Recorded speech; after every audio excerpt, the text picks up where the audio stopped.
Hey fellow INFJ folk, this is Comanche the INFJ, and I'm going to try and be real quick with this.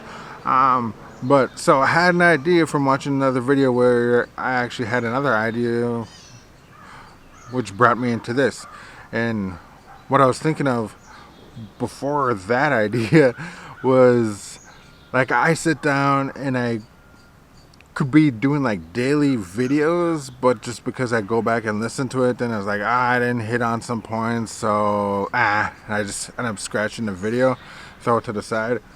But so that's just like a sad track, and I watched another video, which was this person was talking about books, and actually the other person too was talking about how they write books.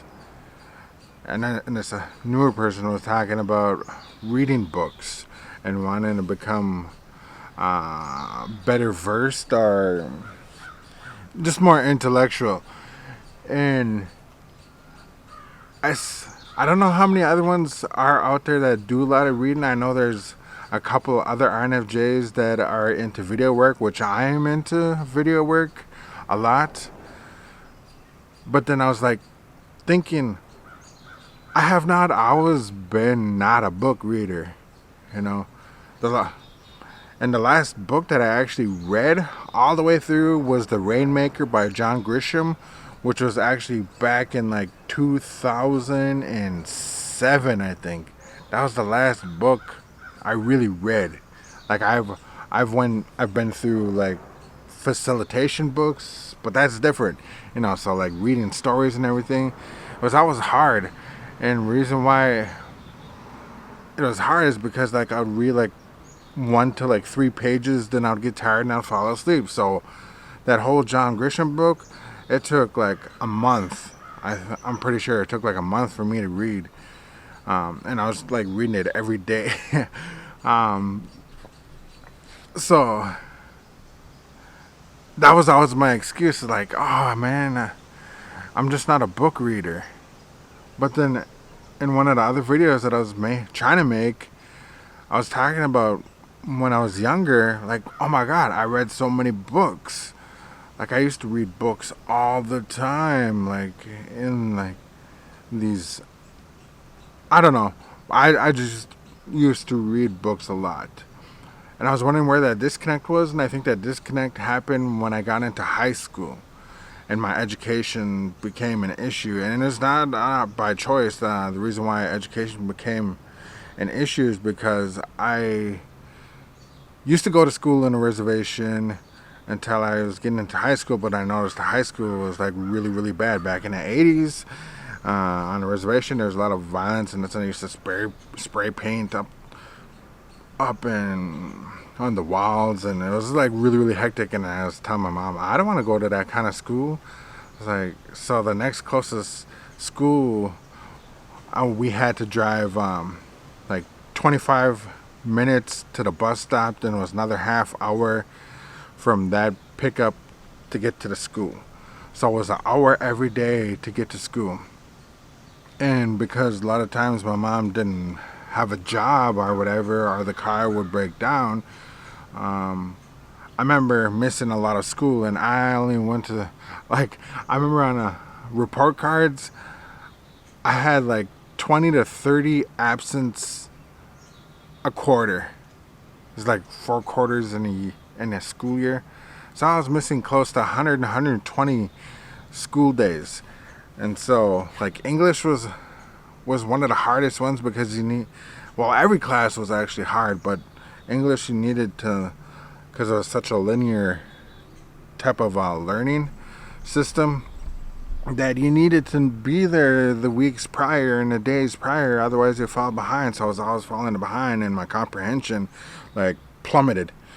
So reading and writing and arithmetic became very, very hard for me, and it just became stressful. And it was like, I can't deal with it, I'm too far behind. And it was a struggle, and that was always the thing until I got into 10th grade. And by the time I got into by the time I was in 10th and 11th grade, and I started going to school more consistently because I lived in town, moved to a different town actually, so I could be closer to school. But then I was like so far behind, it was like a big struggle, and it just carried on into my adulthood. And so, like, that shouldn't be no excuse to like push myself to get back into reading, but I'm just saying that's why I'm not a reader. That was my long route around and the story behind about me not being an avid reader, or reason why I lack in being book read, book smart, and intellectual in that way. And not to say I didn't have this type of language before, because I was an empowerment facilitator, so I had that language down and how to speak that. Oops, my battery died. But just to get back into it, so like I was saying, yeah, there was a language that I spoke because I was an empowerment facilitator, and there is a language that is attached onto whatever you're teaching, whatever you're knowledgeable about, and there is studying that's required, which means you do a lot of reading, so you learn different type of language. And being that I was a presenter and traveling around doing or presenting on different issues and different topics, like, I was intellectual in a way, but just not so much as comprehension wise. I don't know. So like, I resort to my wife being the comprehensive type of person, and helping me understand different things. But then also I have different type of comprehension, which is analyzing things. Like, I did a lot of that with my son, with media literacy and that type of stuff, and listening to whatever messages are being put out there by media and all of that. Oh my god, this train doesn't quit. Like, I stopped this earlier. But anyway, so I think the point of me making this video is just wondering, like, are all INFJ folk out there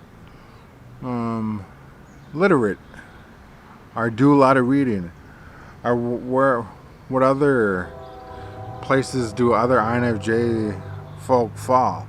Like, because like I said, I know there's some other video creators, video producers, and that's where I fall into. So yeah, what else is out there? That's all. Yeah, just wanted to talk and give reasons why I'm not a book reader, but I used to be a book reader. Oh my god. Yeah.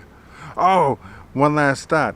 So, with the thing that my wife does, she always reads a book, then she watches the movie, and for me, I don't like that, because she knows what's lacking in the movie. And like I said, Rainmaker was the last book that I actually read all the way through. So then when I found out there was a Rainmaker movie, I went to go watch it, and oh my god, it was horrible. Like, I don't know if it was the production and the editing and all of that, but it just didn't do for me. Like, my imagination as to how the movie would look and sound was so much better than what was created.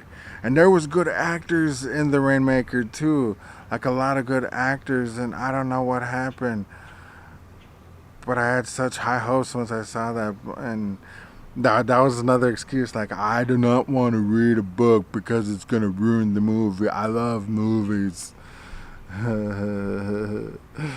I don't know. But yeah, this is Comanche the INFJ, and that's my thought about INFJs being book readers, video producers, or whatever it is.